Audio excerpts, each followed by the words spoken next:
Welcome to the class. Let's talk about contingent contracts. These are conditional contracts, the performance of which will depend upon an uncertain future event. Let's see what are the essentials of contingent contracts.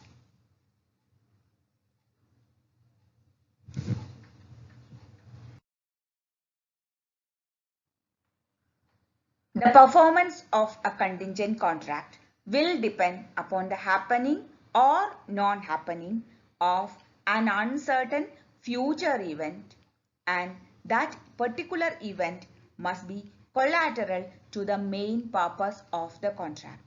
That means that particular uncertain future event must be independent from the main purpose of the contract. Okay.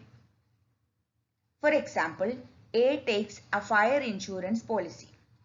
In this case, A is insuring against a fire accident.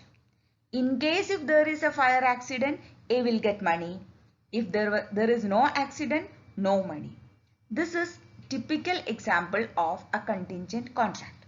Similarly, we have medical insurance policy. We have motor vehicle insurance policy. Therefore, we can conclude that all insurance contracts and all indemnity contracts are contingent contracts. But at the same time, traditional life insurance policies are not contingent contracts. I'll explain you why. Because in a life insurance policy, a person is insuring his life for next 15 years. Let's say within this 15 years of time, if the person dies, his nominee will receive the money.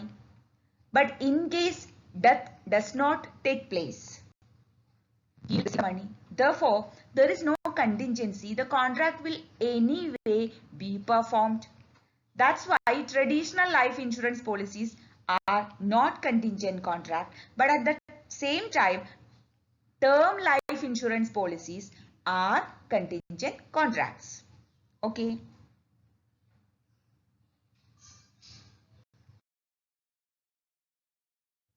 Now, these are the rules regarding contingent contracts. First, let's see. As I told you, the performance is depending upon the happening or non-happening of an uncertain future event.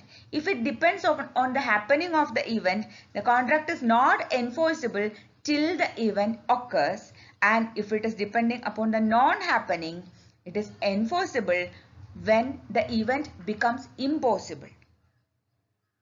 Now again,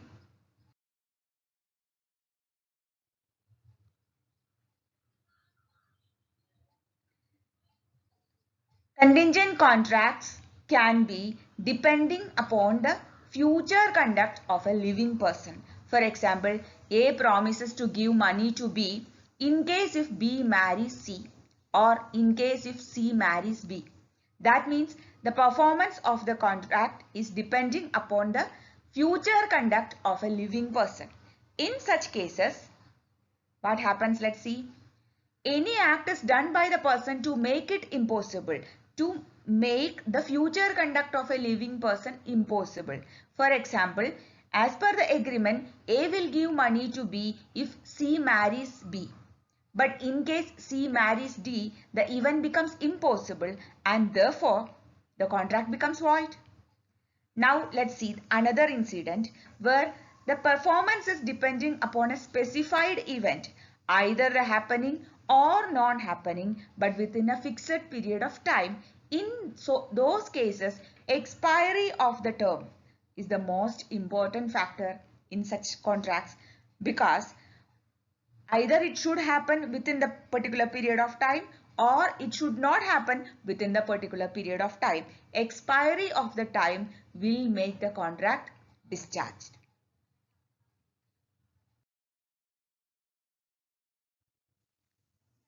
Now, along with contingent contract, we usually discuss about wagering agreements. They look similar, but they are totally different. A wagering agreement is one whereby parties to the contract or parties to the agreement promise to pay money to each other at the happening or non-happening of a particular uncertain future event. For example, A and B enters into a wagering agreement by which in a match between India and Pakistan, if India wins, A will give money to B. If Pakistan wins, B will give money to A.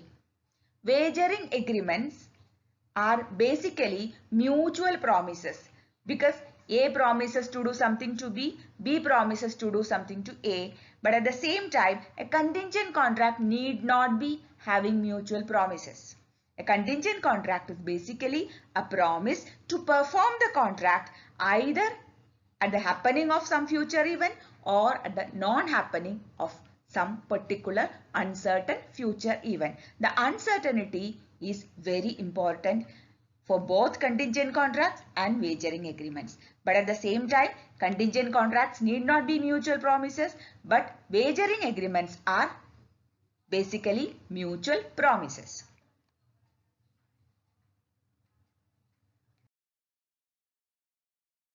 Contingent contracts are valid, but wagering agreements are illegal and therefore void.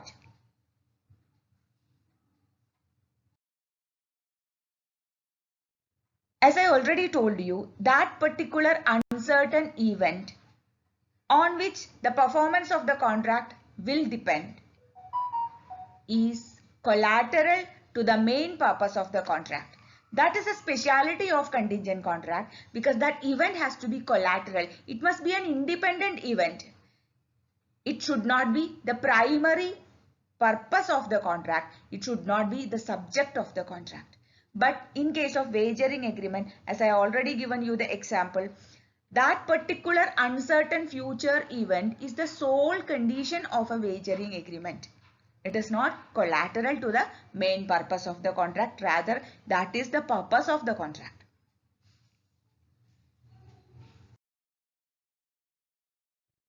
More importantly, in a contingent contract, parties to the contract are interested in the event. As we have already discussed in a health insurance policy, medical insurance policy, motor vehicle insurance policy, or fire accident or theft accident, parties to the contract, one is the party who is insuring, the other party is the insurance company. Both of them are interested in the event. But at the same time, in a wagering agreement, parties to the contract do not have any particular interest in the event. Neither the event, the uncertain future event, is under their control. To conclude, I would say contingent contracts are basically valid contracts, but wagering agreements are illegal and therefore they are void.